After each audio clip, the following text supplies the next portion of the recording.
जय शिव शंकर जय गंगाधर, करुणा कर करतार हरे। जय कैलाशी जय अविनाशी, सुख राशि सुखसार हरे। ओम नमः शिवाय। आपके अपने YouTube चैनल जय मां कंजक में आपका बहुत बहुत स्वागत है। जिस प्रकार एकादशी व्रत में भगवान विष्णु की पूजा की जाती है, उसी प्रकार त्रयोदशी का व्रत अर्थात प्रदोष व्रत में भगवान शिव की पूजा की जाती है। यदि त्रयोदशी का व्रत रविवार के दिन आ जाए तो इस प्रदोष व्रत को रवि प्रदोष व्रत या भानु प्रदोष व्रत कहा जाता है। इस व्रत को करने से भगवान सूर्य और भगवान शिव पार्वती का विशेष आशीर्वाद प्राप्त होता है। आज के वीडियो में हम रवि प्रदोष व्रत कथा आपके सामने प्रस्तुत करने जा रहे हैं। उम्मीद करती हूँ कथा का पूरा फल लेने के लिए आप कथा को शुरू से लेकर अंत तक जरूर श्रवण करेंगे। ओम नमः शिवाय।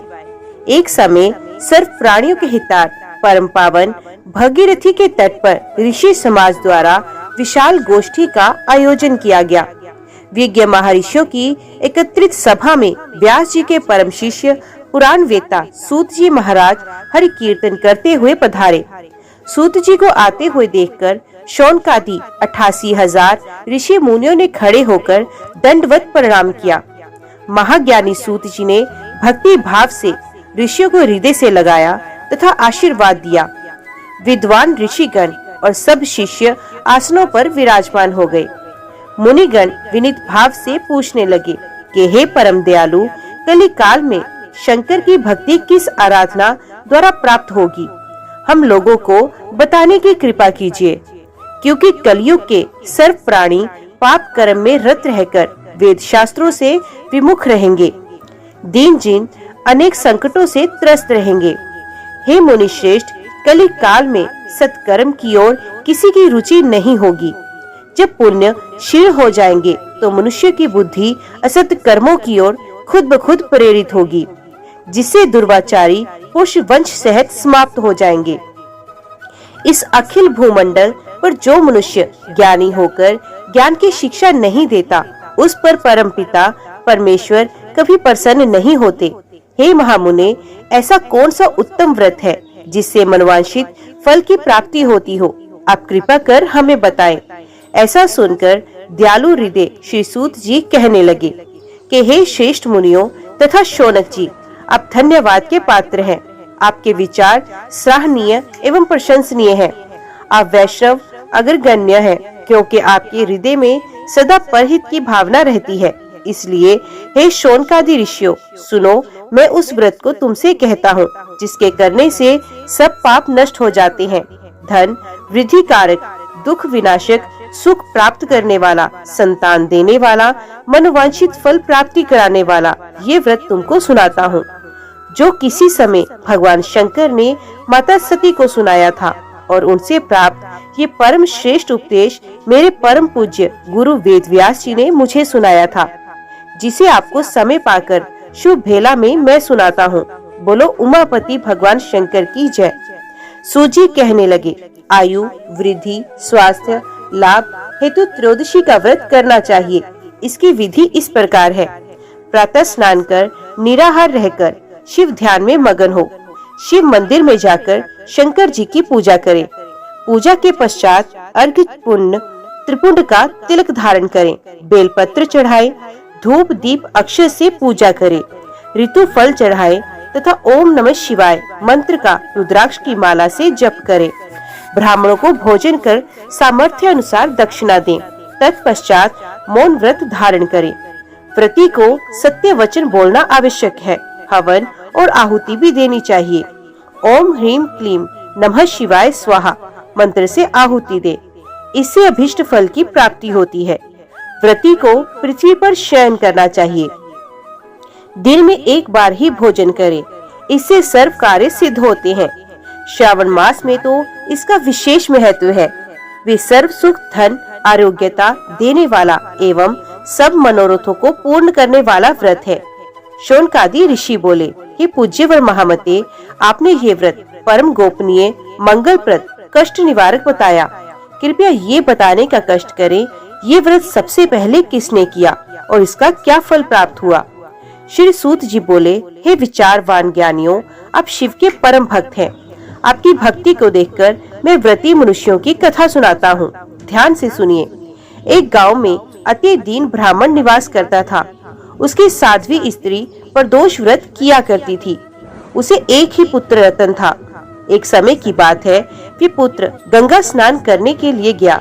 दुर्भाग्यवश मार्ग में चोरों ने उसे घेर लिया और कहने लगे कि हम तुम्हें मारेंगे, नहीं तो तुम अपने पिता के गुप्त धन के बारे में हमें बताओ। बालक दीन भाव से कहने लगा, बंधुओं, हम अत्यंत दुखी दीन हैं, हमारे पास धन कहाँ है। तब चोरों ने कहा, तेरी इस पोटली में क्या बंधा है। बालक ने निसंकोच कहा, मेरी माँ ने मेरे लिए रोटियां दी हैं। ये सुनकर चोर ने अपने साथियों से कहा, साथियों, ये बहुत ही दीन दुखी मनुष्य है, अतः हम किसी और को लूटेंगे। इतना कहकर चोरों ने उस बालक को जाने दिया। बालक वहाँ से चलते हुए एक नगर में पहुँचा। नगर के पास एक बरगद का पेड़ था। वे बालक उसी बरगद के वृक्ष की छाया में सो गया। उसी समय उस नगर के सिपाही चोरों को खोजते हुए उस बरगद के वृक्ष के पास पहुँचे और बालक को चोर समझकर बंदी बनाकर राजा के पास ले गए। राजा ने उसे कारावास में बंद करने का आदेश दिया। ब्राह्मणी का लड़का जब घर नहीं लौटा तब उसे अपने पुत्र की बड़ी चिंता हुई। अगले दिन प्रदोष व्रत था। ब्राह्मणी ने प्रदोष व्रत किया और भगवान शंकर से मन ही मन अपने पुत्र की कुशलता की प्रार्थना करने लगी। भगवान शंकर ने उस ब्राह्मणी की प्रार्थना स्वीकार की। उसी रात भगवान शंकर ने उस राजा को स्वप्न में आदेश दिया कि वे बालक चोर नहीं है, उसे प्रातः काल छोड़ दो, अन्यथा उसका सारा राज्य वैभव नष्ट हो जाएगा। प्रातः काल राजा ने शिवजी की आज्ञा अनुसार उस बालक को कारावास से मुक्त करा दिया। बालक ने अपनी सारी कहानी राजा को सुनाई। सारा वृतांत सुनकर राजा ने अपने सिपाहियों को उस बालक के घर भेजा और उसके माता पिता को राज दरबार में बुलवाया। उसके माता पिता बहुत ही भयभीत थे। राजा ने उन्हें भयभीत देखकर कहा, अब भयभीत ना होइए, आपका बालक निर्दोष है। राजा ने ब्राह्मण को 5 गांव दान में दिए, जिससे वे सुख पूर्वक अपना जीवन व्यतीत कर सके। भगवान शिव की कृपा से ब्राह्मण परिवार आनंद से रहने लगे। जो भी इस प्रदोष व्रत को करता है वे सुख पूर्वक अपना जीवन व्यतीत करता है। ओम नमः शिवाय। अगली कथा सकंद पुराण से, प्रदोष व्रत का महत्व। ऋषियों ने कहा, सूत जी, आपने जो कथा कही है वे महान एवं अद्भुत है। ये शंभु की महानता को दर्शाता है और सभी पापों का नाश करने वाला है। हम इसे अधिक मानसिक सतर्कता और ध्यान के साथ एक बार फिर से सुनना चाहते हैं। महान आत्माओं द्वारा प्रदोष काल में आराधना किए जाने पर भगवान शंभु कौन सी शक्ति प्रदान करते हैं? हे धर्मात्मा, ये बात हमसे कहें। हे सूत, यद्यपि हमने अक्सर सुना है, फिर भी हमारी इच्छा बढ़ती ही जाती है। सूत जी ने कहा, हे परम बुद्धिमानो, तुमने भला पूछा। तुम सारे जगत में विख्यात हो, इसलिए मैं शिव की पूजा से प्राप्त होने वाले महान पुण्य का पूरी तरह से वर्णन करता हूँ। 13वें चंद्र दिवस की संध्या को प्रदोष कहते हैं। लाभ चाहने वालों को महान भगवान की ही नहीं बल्कि किसी अन्य की पूजा करनी चाहिए। प्रदोष के समय पूजा के महात्म्य का वर्णन करने में कौन सा सक्षम है? ये उस समय है जब सभी देवता शिव के पास रहते थे। प्रदोष के समय भगवान अपने चांदी के निवास कैलाश में नृत्य करते हैं, जबकि देवता उनके अच्छे गुणों को प्रकट करते हुए उनकी स्तुति करते हैं।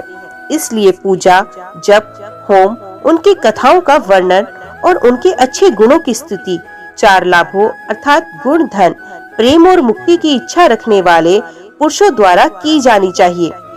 ये पवित्र बेड़ा है जो उन लोगों को संसार के सागर का दूसरा किनारा दिखाता है, जो सांसारिक अस्तित्व के सागर में डूब जाते हैं।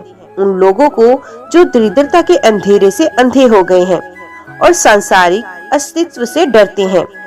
जो लोग दुख, शोक और भय से व्यथित हैं, जो सभी संकटों के नाश की कामना करते हैं, उनके लिए प्रदोष के समय भगवान पार्वती की पूजा समृद्धि का मार्ग है।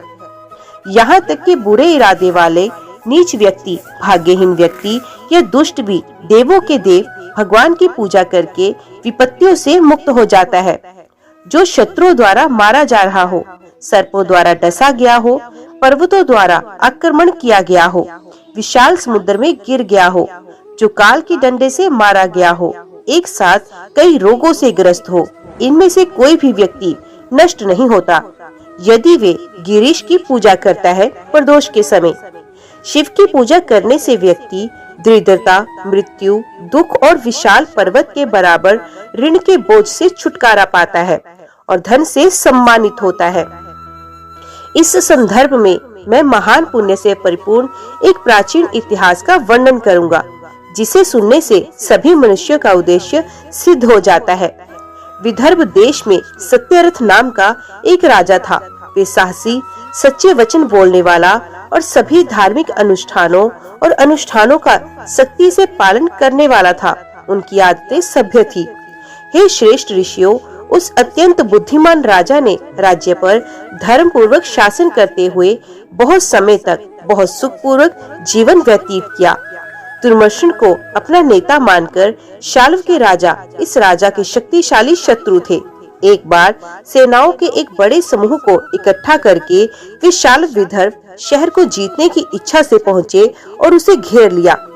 अपने ही नगर को इस प्रकार घेरा देखकर विदर्भ के शासक ने अपनी सहायता के लिए एक बड़ी सेना लेकर युद्ध करने के लिए तत्परता से उनके विरुद्ध चढ़ाई की।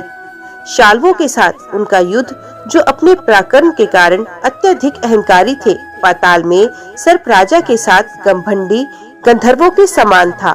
तब विदर्भ के राजा ने एक भयानक युद्ध लड़ा, लेकिन अंततः वे युद्ध के मैदान में शाल्वों द्वारा मारा गया और उन्होंने अपनी अधिकांश सेना खो दी। जब वे महान वीर योद्धा मंत्रियों सहित मारा गया, तो जो सैनिक सामान्य नरसंहार से बच गए, वे अत्यधिक चूर होकर मैदान से भाग गए। युद्ध समाप्त हो गया। शत्रु के मंत्रियों ने हर्ष से जय जयकार किया। नगर में लड़ाकों का कोलाहल मच गया। उस समय विदर्भ देश के राजा की पतिव्रता पत्नी दुख से व्याकुल होकर बड़ी कठिनाई से बाहर निकली। वे गर्भवती थी। रात के अंधेरे में रानी अत्यंत दुख से व्याकुल होकर पश्चिम की ओर चल पड़ी।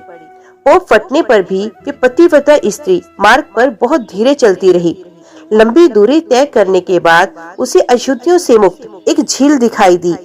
दिन की बढ़ती गर्मी से परेशान होकर सुंदरी ने झील के किनारे एक हरे भरे छायादार पेड़ का सहारा लिया।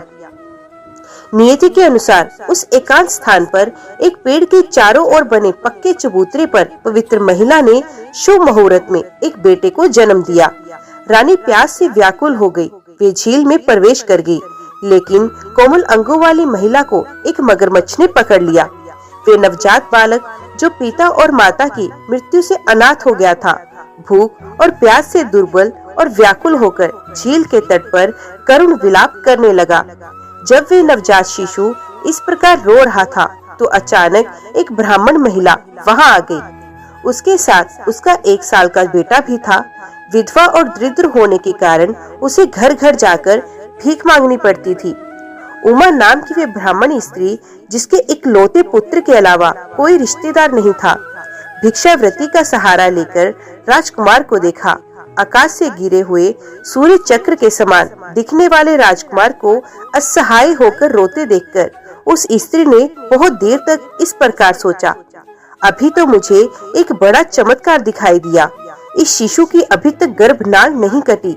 इसकी माँ कहाँ गई? क्या उसका कोई पिता नहीं? क्या इसका कोई अन्य सगा नहीं? अफसोस, ये दयनीय रूप से असहाय लड़का नंगी जमीन पर पड़ा हुआ है। क्या ये चांडाल जन्मा बच्चा है? शूद्र से जन्मा कोई वैश्य का? क्या वे ब्राह्मण का पुत्र है या किसी राजा का? बच्चे के बारे में ये कैसे पता चलेगा? मैं इस शिशु को गोद में लेकर अपनी गोद में जन्मे बच्चे की तरह पालन पोषण करना पसंद करूंगी, लेकिन मैं उसे छूने की हिम्मत नहीं कर सकती, क्योंकि उसके वंश का कुछ पता नहीं। जब ब्राह्मण महिला इस प्रकार विचार कर रही थी, तब एक भिक्षुक स्वयं साक्षात भगवान शिव वहां आ गए। उत्कृष्ट भिक्षुक ने उससे कहा, हे ब्राह्मण महिला, परेशान मत हो। हे गोरी बोहों वाली महिला, बिना किसी हिचकिचाहट के उसकी रक्षा करो और उसकी देखभाल करो। शीघ्र ही इस बालक के द्वारा तुम्हें महान कल्याण प्राप्त होगा। इतना कहकर वे दयालु भिक्षुक शीघ्रता से चला गया। जब भिक्षुक चला गया तो ब्राह्मण महिला आत्मविश्वास से बच्चे को अपने घर ले गई। भिक्षुक की बात पर पूर्ण विश्वास करके उस पतिव्रता स्त्री ने राजकुमार को भी अपने पुत्र के समान प्रेम पूर्वक पाला। वे एकाकरका नामक खूबसूरत गांव में अपने घर में बस गई। भिक्षा से प्राप्त धन से उसने अपने पुत्र और राजकुमार का पालन पोषण किया। ब्राह्मण महिला के पुत्र और राजकुमार का ब्राह्मणों द्वारा अभिषेक किया गया। वे दूसरों द्वारा उचित रूप से सम्मानित होकर बड़े हुए। उचित समय पर उन्हें पवित्र धागा पहनाया गया। लड़कों ने सभी धार्मिक संस्कारों और परंपराओं का सख्ती से पालन किया। वे प्रतिदिन अपनी माता के साथ भिक्षा के लिए घूमते थे। एक बार लड़कों के साथ भीख मांगते हुए ब्राह्मण महिला एक मंदिर में प्रवेश कर गई। मंदिर बुजुर्ग साधु से भरा हुआ था। बालकों को देखकर बुद्धिमान ऋषि शांडिल्य ने कहा, हाय भाग्य की शक्ति सचमुच अद्भुत है, कर्म की शक्ति अप्रतिरोध्य है। ये लड़का दूसरे लड़के की माँ पर निर्भर है और भिक्षा से अपना भरण पोषण करता है। इस उत्कृष्ट ब्राह्मण महिला को अपनी माँ के रूप में मानते हुए उन्होंने ब्राह्मण के लड़के के साथ ब्राह्मणवादी जीवन शैली अपना ली है। ऋषि शांडिल्य के इन शब्दों को सुनकर वे ब्राह्मण महिला सभा में झुक गई और बिना किसी आश्चर्य के पूछा, हे ब्राह्मण, इस लड़के को मैं भिक्षुक के कहने पर घर ले आई थी। हालांकि मैं आज तक इसके इतिहास का पता लगाने में असमर्थ हूँ, लेकिन मैं उसे अपने बेटे की तरह पाल रही हूँ। उनका जन्म किस परिवार में हुआ, उसकी माँ कौन है, उसके पिता कौन है, मैं ज्ञान चक्षु से युक्त आपसे सब कुछ जानना चाहती हूँ। ब्राह्मण महिला द्वारा इस प्रकार पूछे जाने पर अलौकिक ज्ञान से संपन्न ऋषि ने उसे अपने जन्म और प्रारंभिक जीवन का विवरण सुनाया। उन्होंने विस्तार से बताया कि वे विदर्भ के राजा के पुत्र थे और उनके पिता युद्ध में मारे गए और माता को मगरमच्छ ने खा लिया था। उस महिला ने आश्चर्य और जिज्ञासा जगाते हुए फिर से ऋषि से पूछा, याद राजा युद्ध में कैसे मर गया, जिससे सभी सांसारिक सुखों का त्याग हो गया। हे महर्षि, इस बालक को दरिद्रता का सामना कैसे करना पड़ा, वे अपनी गरीबी को कैसे दूर करेगा और अपना राज्य कैसे पुनः प्राप्त करेगा। आपका कर्तव्य है कि आप मुझे इस लड़के और मेरे बेटे की गरीबी दूर करने का उपाय बताएं, जो भीख मांगकर प्राप्त भिक्षा के माध्यम से अपना भरण पोषण कर रहे हैं। शांडिल्य ने कहा, विदर्भ के राजा इस लड़के के पिता अपने पिछले जन्म में पांड्य राज्य पर शासन करने वाले उत्कृष्ट राजा थे। सभी पवित्र अनुष्ठानों में पारंगत संपूर्ण पृथ्वी पर शासन करने वाले राजा ने एक बार प्रदोष के समय शंभु की पूजा की। जब वे भक्ति पूर्वक तीनों लोकों के स्वामी की पूजा कर रहा था, तब भी पूरे नगर में कोलाहल मच गया। ये संदेह करते हुए कि जोरदार खबर सुनकर उसके शहर में कुछ विद्रोह हो गया है, राजा ने आराधना करना बंद कर दिया और महल से बाहर आ गया। इसी बीच उसके शक्तिशाली मंत्री ने उस जागीरदार राजा को पकड़ लिया, जिसने उस पर दुश्मन के रूप में हमला किया था, और राजा के पास पहुंचा। अपने शत्रु अहंकारी जागीरदार राजा को मंत्री द्वारा अपने निकट लाते देख राजा क्रोधित हो गया और उसने उसका सर काटने को कहा। इसके अलावा राजा ने बीच में ही शिव की पूजा बंद कर दी और अपने नियमित अनुष्ठानों को औपचारिक रूप से समाप्त किए बिना रात में भोजन कर लिया। उनके बेटे ने भी अपने अहंकार के चरम पर ये भ्रम में रहकर कि वे वही गलती कर बैठा। प्रदोष के समय शिव की पूजा किए बिना ही उन्होंने भोजन किया और सो गए। अगले जन्म में वे राजा विदर्भ देश का अधिपति बना। शिव की आराधना में इस विघन के कारण वे अपने शत्रुओं द्वारा मारा गया, जबकि वे सांसारिक आनंद ले रहा था।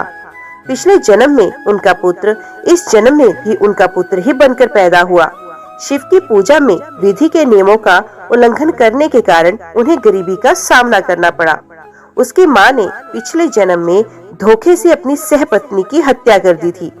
उस महान पाप के कारण वे वर्तमान जन्म में एक मगरमच्छ द्वारा खा ली गई। ये संबंधित व्यक्तियों के कृत्यों का विवरण है और इस प्रकार आपको बता दिया गया है। शिव की पूजा न करने के दोषी मनुष्य दरिद्रता को प्राप्त होते हैं। मैं सच बोल रहा हूँ, मैं वही बोल रहा हूँ जो परलोक में कल्याण के लिए अनुकूल है। मैं सभी उपनिषदों का सार बोल रहा हूँ। सांसारिक अस्तित्व की उथल पुथल वास्तव में महत्वपूर्ण है। वहाँ महत्वपूर्ण सार एक प्राणी द्वारा भगवान के कमल जैसे चरणों में की गई सेवा है। जो लोग प्रदोष के समय गिरीश की पूजा नहीं करते, जो अन्य लोग दूसरों द्वारा पूजे जाने वाले शिव को प्रणाम नहीं करते, वे मोहग्रस्त लोग जो अपने कानों से इस कथा को नहीं सुनते, वे सभी जन्मों में पूरी तरह से गरीब होते हैं। जो लोग प्रदोष के समय पूर्ण एकाग्र मन से परमेश्वर के चरण कमलों की पूजा करते हैं, उनकी इस संसार में ही धन्य धान्य, पत्नी, संतान, सौभाग्य और संपत्ति में वृद्धि होती है। तीनों लोकों की माता गौरी को अपने निवास स्थान कैलाश पर्वत पर रत्न जड़ित स्वर्ण आसन पर स्थापित करने के बाद त्रिशूलधारी भगवान प्रदोष के समय नृत्य करना चाहते हैं, तब सभी देवता उनकी सेवा में उपस्थित होते हैं और स्तुति करते हैं। वाणी की देवी वीणा बजाती हैं, देवों के देव इंद्र बांसुरी बजाते हैं, कमल जन्मे ब्रह्मा झांझ पर सक्रिय हैं, देवी लक्ष्मी संगीत प्रिय को देखती हैं, विष्णु बड़ी चतुराई से मृदंग ढोल बजाते हैं, देवता चारों ओर उपस्थित होते हैं। इस प्रकार सभी लोग प्रदोष के समय मृधानी भगवान की पूजा करते हैं। जब प्रदोष का समय आता है तो गंधर्व, यक्ष, पक्षी, नाग, सिद्ध, साध्या, विद्याधर, अमर, दिव्य कन्याएं और भूतों सहित तीनों लोकों में रहने वाले अन्य लोग हर के किनारों पर रहते हैं। इसलिए प्रदोष के समय केवल शिव की पूजा की जानी चाहिए, अन्य जैसे विष्णु, ब्रह्मा आदि की नहीं। यदि महेश की विधिवत पूजा की जाती है तो सभी दिव्य देवता प्रसन्न हो जाते हैं। आपका ये पुत्र अपने पिछले जन्म में एक उत्कृष्ट ब्राह्मण था, लेकिन उसने अपना जीवन यज्ञ और अन्य उत्कृष्ट संस्कारों को करने की बजाय मौद्रिक उपहार स्वीकार करने में बिताया। इसलिए हे सुंदर ब्राह्मण महिला, उसे गरीबी का सामना करना पड़ा। उस दोष को दूर करने के लिए उसे शंकर की शरण लेनी चाहिए। सूत जी ने कहा, ऋषि द्वारा इस प्रकार सूचित किए जाने पर पवित्र ब्राह्मण महिला ने उन्हें फिर से प्रणाम किया और शिव की पूजा की विधि के बारे में पूछा। ऋषि शांडिल्य ने कहा, चंद्रमास के दोनों आधे भाग की 13वीं तिथि को व्रत करना चाहिए। उसे सूर्यास्त से 3 घड़ी पहले पवित्र स्नान करना चाहिए, सफेद वस्त्र पहनकर शांत रहना चाहिए और अपनी वाणी पर संयम रखना चाहिए। उसे नियमित व्रत और अनुष्ठान करना चाहिए। संध्या संस्कार और जप करने के बाद उसे शिव की पूजा करनी चाहिए। भगवान के सामने जमीन को ताजे पानी से साफ करना चाहिए। एक मंडल सुंदर ढंग से बनाया जाना चाहिए। विद्वान भक्त को इसे सफेद कपड़े के छत्रों के साथ साथ फलों, फूलों और अंकुरित अंकुरों से सजाना चाहिए। 5 रंगों का कमल का डिजाइन भी बनाना चाहिए। भक्त को आराधना की सभी आवश्यक वस्तुओं को ईमानदारी से एकत्रित करना चाहिए और मन और शरीर से शुद्ध रहना चाहिए। उसे उत्तम स्थल आसन पर श्रद्धा पूर्वक बैठना चाहिए। बुद्धिमान भक्त को आगर में निर्दिष्ट मंत्र का उच्चारण करते हुए आसन का आवाहन करना चाहिए। इसके बाद उसे स्वयं को और तत्वों को भी पवित्र करना चाहिए। फिर उसे अनुस्वार के साथ बीज अक्षरों का उच्चारण करते हुए 3 बार सांस नियंत्रण प्राणायाम करना चाहिए। फिर उसे सर्वोच्च देवता का ध्यान करने के बाद मातृकाओं का न्यास अनुष्ठान करना चाहिए। अंगों के स्पर्श अनुष्ठान को समाप्त करके पुण्य मातृकाओं का उच्चारण करते हुए उसे महान भगवान शिव का ध्यान करना चाहिए। उसे बाईं ओर गुरु को, दाईं ओर गणपति को प्रणाम करना चाहिए। कंधों और जांघों के साथ साथ नाभि और बाजू पर धर्म आदि का स्पर्श करने के बाद वे अधर्म आदि और अनंत आदि का न्यास करेगा। मंत्र हृदय में भी और आसन पर भी। आधार शक्ति से प्रारंभ होकर ज्ञात मन तक समाप्त होने वाली संस्थाओं का न्यास उचित क्रम में किया जाना चाहिए। मन में पूर्ण रूप से चित्रित हृदय कमल में 9 शक्तियों से युक्त आकर्षक आसन में भगवान उमापति का ध्यान करना चाहिए। उनकी 3 आँखें हैं। चंद्रमा उनका मुकुट बनाता है, उसमें करोड़ों चंद्रमाओं के समान कांति है। उसके बाद उलझे हुए हैं, उनका रंग भूरा है। वे अपने रत्न जटित मुकुट के साथ चमकता है। उनकी गर्दन का रंग नीला है। उनके अंग ठीक हैं। वे अपनी मालाओं में सर्पों से अलंकृत हैं। एक हाथ में वे वरदान देने का भाव दिखाता है तो दूसरे में भय से रक्षा का। वे कुल्हाड़ी चलाता है। सांप उनके कंगन, बाजूबंद, कंधे के आभूषण और अंगूठियां बनाते हैं। वे बाघ की खाल पहने हुए हैं और रत्नों से सुसज्जित सिंहासन पर बैठे हैं। इस प्रकार शिव का ध्यान करने के बाद भक्त को उनके बाईं ओर पर्वत की पुत्री बैठी हुई देवी का ध्यान करना चाहिए। उसके पास जप पुष्प और उगते हुए सूर्य की शानदार चमक है। वे चमक में बिजली के समूह के समान है। वे दुबली पतली है और मनोहर आंखों को आकर्षित करती है। अर्धचंद्र उसके शिखा रत्न का निर्माण करता है। वे दयालु और स्नेही है। उसके अग्रभाग नीले रंग के और घुंघराले हैं। वे अपने काले नीले बालों के साथ काली मधुमक्खियों के झुंड की तरह सुंदर चमक रही है। उसके चमकदार रत्न जटित कान के छल्ले उसके चेहरे के आकर्षण को बढ़ाते हैं। ताजा केसर पाउडर के धब्बों से युक्त उसके गाल दर्पण की सतह की तरह चमकते हैं। मधुर मुस्कान अंकुर जैसे लाल होठों की चमक बढ़ा देती है। उसकी गर्दन में शंख की तरह सिलवटें हैं। वे शुभ एवं सौम्य है। उसके स्तन कमल की खिलती हुई कली की तरह उभरे हैं। उनके सुंदर 4 हाथों में पाश अंकुश हैं और वे भय से मुक्ति और वरदान देने की मुद्रा प्रदर्शित करते हैं। उसकी चूड़ियां और अंगूठियां अनेक रत्नों से अद्भुत रूप से चमकती हैं। वे सुनहरे कमरबंद से अलंकृत हैं, जिसकी सुंदरता 3 परतों से बढ़ जाती है। वे लाल वस्त्र और माला पहनती हैं। उनके शरीर पर दिव्य चंदन का लेप लगा हुआ है। करवाटरों के रखवालों की पत्नियों की राजगद्दी उनके कमल सदृश चरणों में झुकती है। वे रत्न में सिंहासन पर विराजमान है। सर्प राजा उसके अनुचर है। इस प्रकार महान भगवान और देवी पर्वत की बेटी का ध्यान करने के बाद उसे मधुर गंध आदि के माध्यम से न्यास के समान कर्म में उनकी पूजा करनी चाहिए। 5 ब्रह्मा के साथ वे पुष्पांजलि करेगा। निर्धारित स्थानों पर या हृदय में मूल मंत्र के साथ उसे इसे 3 बार करना चाहिए, ये मानते हुए कि वे स्वयं शिव है। आकांक्षी भक्त को बाहरी आसन पर भगवान की पूजा करनी चाहिए। पूजा के आरंभ में उसे मानसिक और शारीरिक शुद्धता के साथ संकल्प का उच्चारण करना चाहिए। उसे प्रार्थना में हथेलियां जोड़कर हृदय में शंकर का ध्यान करना चाहिए। हे शंकर, ऋणग्रस्तता, पाप, दुर्भाग्य और दरिद्रता को मिटाने के लिए मुझ पर प्रसन्न होइए और संपूर्ण पापों का नाश कीजिए। हे वैल वाहन, भगवान मुझे बचाओ, जो दुख और शोक की आग से अत्यधिक व्यथित है और सांसारिक अस्तित्व के भय से पीड़ित है, जो कई बीमारियों से पीड़ित एक अत्यंत अभागा हूँ।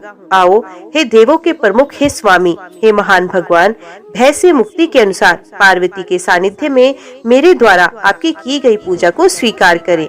इस प्रकार संकल्प का उच्चारण करने के बाद वे विधिवत भाव में पूजा शुरू करेगा। वे अपने बाईं और दाएं तरफ गुरु और गणपति की पूजा करेगा।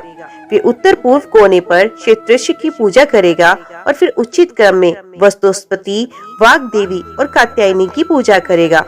उसे धर्म, ज्ञान, वैराग्य और ऐश्वर्य की पूजा उनके संबंधित शब्दों के साथ नमः के साथ समाप्त करनी चाहिए।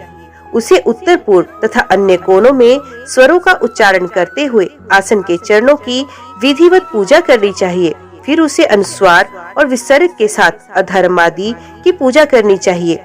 चारों वर्णों में और मध्य में उसे सत्व के रूपों के साथ तारक के साथ अनंत की पूजा करनी चाहिए। उसे सत्व से शुरू होने वाले 3 गुणों का न्यास आसन पर धागों के रूप में करना चाहिए। फिर ऊपरी पंखुड़ी में वे लक्ष्मी और शिव के साथ माया की पूजा करेगा। इसके सिरे पर वे फिर से कमल के साथ साथ तारा मंत्र के अक्षरों के माध्यम से पत्तियों, तंतुओं और फूलों से व्याप्त मंडलों के पूरे त्रय की पूजा करेगा। मंडल के भीतर 3 पद्मों की बहुत सम्मान के साथ पूजा करने के बाद उसे करवाटर, भामा, ज्येष्ठा और रौद्री आदि की उनके अंगों सहित पूजा करनी चाहिए। उसे 9 स्वरों के साथ 9 शक्तियों की पूजा करनी चाहिए। उसे 3 बीज से शुरू करके पीठ मंत्र के माध्यम से हृदय में उनकी पूजा करनी चाहिए। वृषभ, क्षेत्रस्य, चंदेश, दुर्गा, सकंद और नंदिन, गणेश और सैंपा, जो अपने अपने विशेष लक्षणों से प्रतिष्ठित है, की पूजा निम्नलिखित के साथ ही जानी चाहिए। दोहराए गए पहले भाग 5 मूर्ति शक्तियाँ, त्रिशक्ति मूर्तियाँ, 2 निधियाँ, अनंत आदि माताएं, वृष आदि और अणिमा, इंद्र और अन्य से शुरू होने वाली सिद्धियाँ अपने हथियारों के साथ। 8 ऐश्वर्य है अणिमा, महिमा, गरिमा, लघिमा, इष्टप, वशितप, प्राप्ति, प्राकंप, आठों शक्तियां उग्र तत्व के रूप में हैं। ऋषियों ने आराधना का उल्लेख 5 ब्रह्मा, हल्लेख आदि के साथ साथ उमा और अन्य इंद्र और अन्य सहायकों के साथ किया। उसे उमा चंद्रेश्वर और उत्तर से शुरू होने वाले अन्य लोगों की पूजा करनी चाहिए। इस प्रकार भक्त को उमा सहित भगवान सदाशिव की पूजा करनी चाहिए। वे तेजस्विता के रूप में है और पूजा में उसे अवर्णों के साथ पूर्ण होनी चाहिए। भगवान को 5 शाखों के पवित्र जल के साथ साथ पंचामृत से स्नान कराना चाहिए। स्नान करते समय एक निष्ठ भाव से रुद्र सूक्त का पाठ करना चाहिए। अपेक्षित मंत्रों का पाठ करते समय आसन और अन्य सेवाएं प्रदान की जानी चाहिए। अर्पित किया जाने वाला आसन सोने का होना चाहिए जो दिव्य वस्त्रों से ढका हो। अर्घ्य में 8 अपेक्षित गुण होने चाहिए। पैर धोना साफ पानी से करना चाहिए। यही बात अनुष्ठानिक रूप से मुंह धोने के लिए भी कही गई है। मधु पर्क में शहद प्रचुर मात्रा में होना चाहिए। पुण्य आचमन करना चाहिए और मंत्रों द्वारा पवित्र स्नान करना चाहिए। इसी प्रकार पवित्र धागा, वस्त्र और आभूषण भी अर्पित करना चाहिए। 8 अंगों वाली शुद्ध मधुर सुगंध अर्पित करनी चाहिए। साधक को बिल्व, मंदार, कलहार, कमल, धतूरा, कर्णिकारा, शैन पुष्प, चमेली, दर्भा, अपामर्ग, तुलसी, माधवी जैसे विभिन्न प्रकार के सुगंधित फूल और फूलों की माला अर्पित करना चाहिए। चंपक आदि भृति और करवीरा अर्पित की जाने वाली धूप काले एगलोकम की होनी चाहिए और दीपक भव्य होना चाहिए। अलग घी और मिठाई के साथ दूध की खीर, चीनी और गुड़ के साथ पके हुए पाई के साथ मिठाई साथ नैवेद्य के पेशकश की जाए। उसे शहद में भिगोना चाहिए और दही के साथ मिलाना चाहिए। भक्त को इसे केवल हविष्य के रूप में मंत्रों द्वारा पवित्र की गई अग्नि में समर्पित करना चाहिए। आगम ग्रंथों में निहित आदेशों के अनुसार भक्त को गुरु के निर्देशों से नियंत्रित होना चाहिए और एक उत्कृष्ट तांबूल के साथ एक बार फिर नैवेद्य अर्पित करना चाहिए। फिर उसे वैदिक और तांत्रिक दोनों प्रकार के मंत्रों का उच्चारण करते हुए धूप, निराजन, एक सुंदर छाता और एक उत्कृष्ट दर्पण समर्पित करना चाहिए। यदि भक्त शारीरिक रूप से अक्षम है या गरीब है तो उसे अपनी आर्थिक क्षमता के अनुसार ही पूजा करनी चाहिए। गौरी भगवान भक्ति भाव से दिए गए एक फूल से भी संतुष्ट हो जाते हैं। इसके बाद उसे सभी सहायक देवताओं, गणेश और अन्य की पूजा करनी चाहिए। बुद्धिमान व्यक्ति को विभिन्न प्रकार के भजनों और प्रार्थनाओं के साथ स्तुति करनी चाहिए और अपने 8 अंगों को जमीन पर छूकर साष्टांग प्रणाम करना चाहिए। इसके बाद भक्त को बैल चंद्रेश्वर और अन्य की परिक्रमा करनी चाहिए। आराधना का विधिवत समापन करने के बाद उसे पर्वत की बेटी की पत्नी से प्रार्थना करनी चाहिए।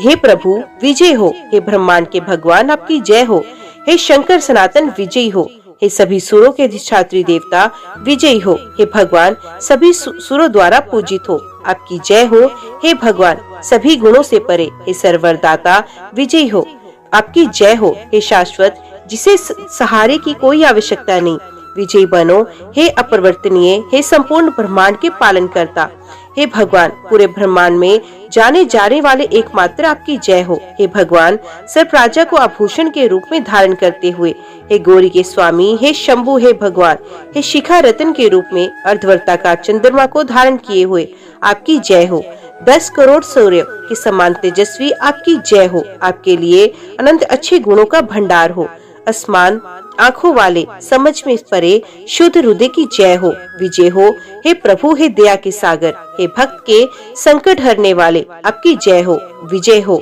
हे भगवान जो हमें सांसारिक अस्तित्व के अगम्य सागर से मुक्ति दिलाते हैं, हे महान प्रभु मुझ पर प्रसन्न हो, मैं दुनिया से व्यथित और निराश हूँ, पाप के कारण सभी भय दूर करो, मेरी रक्षा करो, हे महान प्रभु, मैं घोर दरिद्रता के दलदल में धंसता जा रहा हूँ, मेरे बड़े पापों से घबरा गया हूँ, मैं तीव्र दुख से नष्ट हो गया हूँ, मैं कर्ज के बोझ से घिरा हूँ, मैं कार्यों से जल रहा हूँ, हे शंकर दुष्ट ग्रहों से पीड़ित मुझ पर प्रसन्न होइए। यदि भक्त गरीब है तो उसे पूजा के समापन पर गिरजा भगवान से इस प्रकार प्रार्थना करनी चाहिए।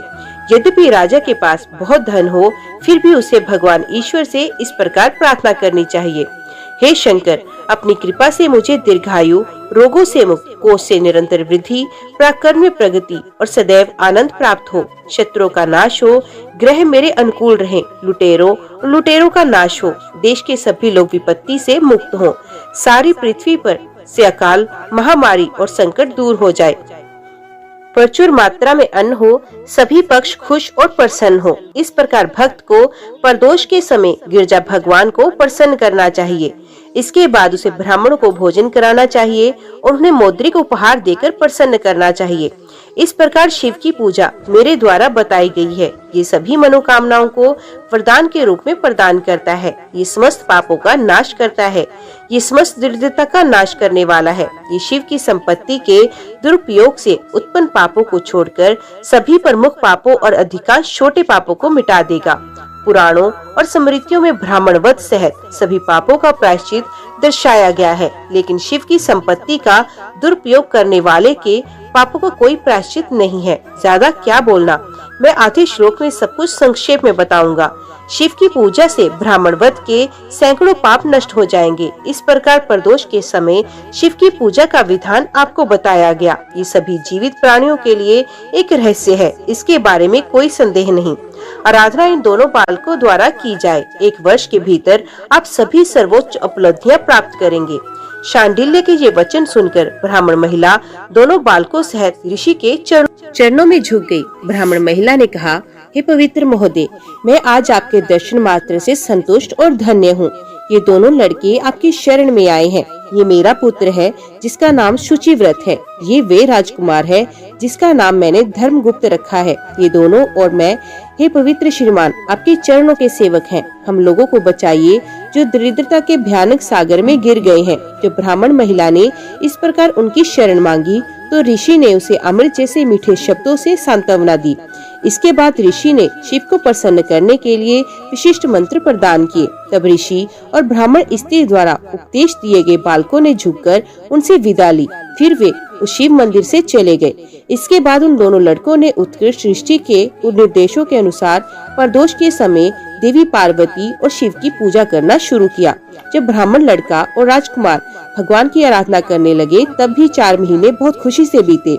एक बार एक ब्राह्मण लड़का राजकुमार के साथ में ही स्नान करने के लिए नदी पर गया। वे चंचलता पूर्वक घूमता रहा। वहाँ नदी के किनारे पास एक पक्के चबूतरे पर, जो धारा के निरंतर प्रवाह के कारण नष्ट हो गया था, उसने एक खजाने का भंडार चमकता देखा। बालक ने इसे देखकर और दैवीय विरासत समझकर इसे अपने सर पर ले लिया और अत्यधिक प्रसन्न होकर घर चला गया। वे बड़े उत्साह से खजाने का भंडार घर के भीतर ले आया और अपनी माता से बोला, माँ, गिरजा भगवान की कृपा देखो, दयालु ने बड़ा रूपी खजाना दिया है।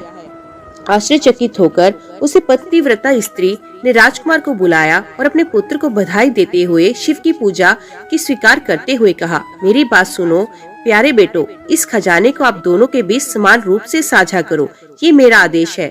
अपनी माँ के ये शब्द सुनकर ब्राह्मण बालक प्रसन्न हुआ, लेकिन राजकुमार जो शंकर की पूजा के प्रति आश्वस्त था, उसने इस प्रकार उत्तर दिया, हे माँ, ये तेरे पुत्र को अपने ही पुण्य से प्राप्त हुआ। मैं अधिग्रहण साझा नहीं करना चाहता। उसे अपनी योग्यता से जो प्राप्त है उसका अकेले ही आनंद लेने दो, वही प्रभु मुझ पर दया करेगा। फिर वे अत्यंत प्रसन्न होकर उसी घर में उपासना करते रहे। इस प्रकार 1 वर्ष बीत गया। एक बार जब वसंत का मौसम आ गया, राजकुमार ब्राह्मण लड़के के साथ जंगल में खेल रहा था। वे जंगल में बहुत दूर चले गए। उन दोनों ने वहाँ सैकड़ों की संख्या में गंधर्व युवतियों को क्रीड़ा करते देखा। दूर से उन सुंदर युवतियों को अटखेलियां करते देखकर ब्राह्मण बालक राजकुमार से बोला, इससे आगे तुम्हें नहीं जाना चाहिए, वहाँ कुछ महिलाएं खेल रही हैं। मलिनता से मुक्त हृदय वाले विद्वान पुरुष स्त्रियों के साथ निकटता से बचते हैं। इन्हें अपनी युवावस्था पर गर्व है। वे धोखे से उन लोगों को धोखा देते हैं जिन्हें वे देखते हैं। ये लुभावनी बातें कहने की कला में बड़े माहिर होते हैं। इसलिए अपने कर्तव्य में लगे विद्वान और विशेष रूप से ब्रह्मचारी को महिलाओं की निकटता और उनके साथ बातचीत से बचना चाहिए। इसलिए मैं इन भूरी आंखें वाले लोगों के खेल के साथ पर जाने पर उत्साहित नहीं हूँ। इतना कहकर ब्राह्मण बालक लौट आया और कुछ दूरी पर खड़ा हो गया। लेकिन राजकुमार जिज्ञासा से वशीभूत हो गया। वे निडर होकर उनके खेल मैदान की ओर आगे बढ़ा। उन गंधर्व कन्याओं में एक अत्यंत सुंदर मुख वाली कन्या थी। राजकुमार को अपनी ओर आते देखकर उसने इस प्रकार सोचा, कितना अद्भुत सुंदर अंगों वाला, शारीरिक विशेषताओं से सुंदर ये युवक कौन है। वे दौड़ते हुए हाथी की भांति शान से चल रहा है। सचमुच वे रूप सौंदर्य के रस का सागर है। उसकी आंखें बड़ी बड़ी कांपती हुई घूम रही हैं। मीठी मुस्कान उनके आकर्षण को बढ़ाती है। उनके गौरवशाली रूप की तुलना प्रेम के देवता से की जा सकती है। उनके शरीर की विशेषता अंगों की कोमलता है। इस प्रकार विचार करते हुए वे बड़े आश्चर्य के साथ राजकुमार को दूर से देखकर अपनी सखियों की ओर मुड़ी और ये शब्द बोली, प्रिय मित्रों, इस स्थान से थोड़ी दूर पर विभिन्न प्रकार के कैंपक, अशोक, पुनाग और बकुला वृक्षों से भरा एक उत्कृष्ट वन है। तुम सब लोग उस वन में जाकर पुष्प एकत्रित करो। आपके लौटने तक मैं यही आपका इंतजार करूंगी। इस प्रकार आज्ञा पाकर सखियां दूसरे वन की ओर चल दी। गंधर्व कन्या राजकुमार की ओर आंखें गड़ाए वहीं प्रतीक्षा करती रही। अपने यौवन के चरम पर कोमल अंगों वाली उस लड़की को देखकर, जो सुंदर रूप की समृद्धि में तिलोत्तमा से भी आगे निकल गई, राजकुमार ने उत्सुकता से देखा। जैसा कि किस्मत में था, उसने मदन के तीरों की पीड़ा का अनुभव किया। जैसे ही राजकुमार आया, गंधर्व कन्या तुरंत उठी और उसे कोमल पत्तों का आसन दिया। राजकुमार के सुंदर नयनक्ष देखकर उसका सारा धैर्य और संयम पहले ही खत्म हो चुका था। उसकी इंद्रियां व्याकुल हो गई। फिर भी पतली कमर वाली लड़की ने सारी औपचारिकताएं निभाई। उनके बैठने के बाद वे उनसे पूछने लगी, हे कमल नयन, आप कौन हैं? आप किस देश से आए हैं? आप किसके पुत्र हैं? इस प्रकार प्रेम पूर्वक पूछने पर उसने उसे सब कुछ बताया। उन्होंने अपनी पहचान विदर्भ के राजा के माता पिता दोनों की मृत्यु के कारण अनाथ हुए पुत्र के रूप में प्रकट की। उन्होंने बताया उनके मूल क्षेत्र पर दुश्मनों ने कब्जा किया और उन्हें विदेशी क्षेत्र में रहने के लिए मजबूर किया। सब कुछ बताने के बाद राजकुमार ने बदले में उनसे पूछा, हे सुंदर लड़की, तुम कौन हो? आपके यहाँ होने का उद्देश्य क्या? आप किसकी बेटी हो? आपके दिल में क्या सोच है? आप क्या बोलना चाहती हैं? इस प्रकार पूछने पर वे बोली, हे परम श्रेष्ठ राजकुमार, मेरा नाम द्रविका है और मैं एक गंधर्व कन्या हूँ। मैं उनके अश्वमती नाम की बेटी हूँ। तुम्हें आया देखकर मुझे तुमसे बात करने की उत्सुकता हुई। मैंने अपनी सभी सहेलियों के विदा किया। मैं अब अकेली हूँ। ये अत्यधिक बुद्धिमान, संगीत की सभी कलाओं में श्रेष्ठ, मुझसे कोई नहीं। सभी दिव्य देवियां मेरी संगीत से प्रसन्न है। मैं सभी ललित कलाओं में विशेषज्ञ हूँ। मैं हर किसी की अंतरतम कार्य प्रणाली को समझने में सक्षम हूँ। मुझे पता है तुम क्या चाहते हो। तुम्हारा मन मेरे प्रेम में एकाकार हो गया। उसी प्रकार तुम्हारे प्रति मेरी उत्सुकता भी नियति द्वारा निर्धारित है। अब से हमारे स्नेह के बीच कोई अलगाव नहीं होगा। बड़े प्रेम से उससे इस प्रकार बात करने के बाद गंधर्व कन्या ने उसे एक मोती का हार दिया जो उसके स्तनों पर सुशोभित था। जब वे अत्यधिक प्रसन्नता से वहां खड़ी थी, तब प्रेम लोलुप राजकुमार ने उससे वे अद्भुत हार लेकर उससे कहा, तुमने जो कहा वे सच है। फिर भी मुझे कुछ कहना है। मैं अपने राज्य से वंचित एक गरीब राजकुमार हूँ। तुम मेरे प्रिय कैसे हो सकते हो? तुम एक लड़की हो और तुम्हारे पिता तुम्हारी देखभाल करेंगे। आप उसके निर्देशों का उल्लंघन कैसे कर सकते हो? एक बहकी हुई लड़की की तरह मनमर्जी करना तुम्हें शोभा नहीं देता। राजकुमार की ये बात सुनकर वे कन्या निर्मल मुस्कान के साथ बोली, ऐसा ही रहने दो, मैं वैसे ही करूंगी। मेरी कल्पना देखो। हे मेरे प्रेमी, अब घर जाओ, पर परसों सुबह वापस आना। यहीं आ जाओ। ये एक गंभीर मामला है, ये कोई मजाक नहीं है। राजकुमार से ये कहकर वे रूपवती कन्या अपनी सखियों के साथ चली गई। राजकुमार ने भी ऐसा ही किया। वे प्रसन्न होकर अपने मित्र ब्राह्मण बालक के पास पहुंचा और उसे सब कुछ बताया। उन्हीं के सानिध्य में वे घर भी गया। राजकुमार ने पवित्र ब्राह्मण महिला को अपनी सारी कथा सुनाई और अगले दिन ब्राह्मण लड़के के साथ जंगल में चला गया। उसके बताए स्थान पर पहुंचकर राजकुमार ने गंधर्व राजा को अपनी पुत्री के साथ देखा। गंधर्व राजा ने बालकों का हृदय से स्वागत किया और उन्हें मनोहर आसन पर बिठाया। फिर उसने राजकुमार से कहा, हे प्रतिष्ठित राजा के पुत्र, कल मैं कैलाश गया था। वहाँ मैंने भगवान महादेव को पार्वती सह देखा। उन देवों के देव ने मुझे बुलाया और स्वर्गवासियों के सामने सहानुभूति के सागर भगवान ने कहा, पृथ्वी पर धर्मगुप्त नाम का एक राजकुमार है। वे गरीब है। उसे उसके राज्य से बेदखल कर दिया गया है। उसके क्षेत्र पर उसके शत्रुओं ने कब्जा किया। गुरु के कहने पर वे बालक सदैव मेरी आराधना में लगा रहता है। उन्हीं की शक्ति से उनके सभी पूर्वज आज मुझे प्राप्त हुए हैं। हे श्रेष्ठ गंधर्व, तुम्हें उसकी सहायता अवश्य करनी चाहिए। अपने शत्रुओं को मारकर वे अपने राज्य में पुनः स्थापित हो जाए। महेश्वर की इस प्रकार आज्ञा पाकर मैं अपने महल में लौट आया। मेरी बेटी द्वारा भी मुझसे बार बार अनुरोध किया गया। ये महसूस करते हुए कि ये सभी चीजें दयालु शंभु की इच्छा और आज्ञा का गठन करती हैं, इसलिए मैं अपनी बेटी को लेकर इस जंगल में आया हूँ। अब मैं अपनी बेटी अंशुमति आपको दे रहा हूँ। शिवजी की आज्ञा से मैं तुम्हारे शत्रुओं को मारकर तुम्हें तुम्हारे ही राज्य में स्थापित करूँगा। तुम मेरी इस पुत्री के साथ उस नगर में सब सुख भोगोगे। 10,000 वर्ष के बाद तुम शिव के धाम को जाओगे। वहाँ मेरी पुत्री भी शिव की उपस्थिति में इसी दिव्य शरीर के साथ तुम्हारे साथ पुण्य जुड़ेगी। राजकुमार को इस प्रकार संबोधित करते हुए गंधर्व राजा ने अपनी पुत्री का विवाह उससे किया। उन्होंने प्रचुर मात्रा में चमकीले रत्न, चंद्रमा के समान शिखा रत्न, चमकते मोतियों के हार, दिव्याभूषण और वस्त्र, सोने के बर्तन, 10,000 हाथी और 1,00,000 नीले घोड़े दिए। उसने उसको सोने के बने और बहुत बड़े आकार के हजारों रथ दिए। एक दिव्य रथ भी दिया और इंद्र के हथियार के बराबर एक धनुष भी दिया। उन्होंने उसे हजारों चमत्कारी हथियार, तीरों की अटूट आपूर्ति वाले 2 तरकश, एक अटूट सुनहरी ढाल और एक अटूट शक्ति भाला दिया, जो दुश्मनों को तबाह कर सकता था। अपनी बेटी की देखभाल के लिए उसने खुशी खुशी 5,000 दासियां और विभिन्न प्रकार की संपत्ति दी। उसकी सहायता के लिए गंधर्वों के राजा ने उसे सभी गंधर्वों की एक दुर्जय सेना दी। इस प्रकार प्रख्यात राजा के पुत्र को उत्कृष्ट महिमा प्राप्त हुई। एक प्यारी और प्यारी पत्नी के साथ वे अपनी संपत्ति से खुश था। उचित समय पर अपनी बेटी की शादी का जश्न मनाने के बाद गंधर्व राजा हवाई रथ पर चढ़े और स्वर्ग चले गए। विवाह के बाद धर्मगुप्त गंधर्वों की सेना के साथ पुण्य अपने नगर में गए और शत्रु की सेना को मार डाला। शक्ति के माध्यम से और गंधर्व सेना की मदद से युद्ध में दुर्दर्शन को मारने के बाद उन्होंने अपने दुश्मन की सेना को नष्ट किया और अपने शहर में प्रवेश किया। फिर मंत्रियों और उत्कृष्ट ब्राह्मणों द्वारा उनका राज्याभिषेक किया गया। रतन जड़ित सिंहासन पर बैठकर उन्होंने शत्रुओं से मुक्त होकर राज्य पर शासन किया। जिस ब्राह्मण महिला ने अपने बेटे की तरह उसकी देखभाल की और उसका पालन पोषण किया, वे उसकी माँ बनी रही और ब्राह्मण लड़का उसका अपना भाई बना रहा। उसकी पत्नी गंधर्व की पुत्री थी। इस प्रकार विदर्भ के स्वामी ने भगवान गिरीश को प्रसन्न किया और धर्मगुप्त नाम से राजा बने।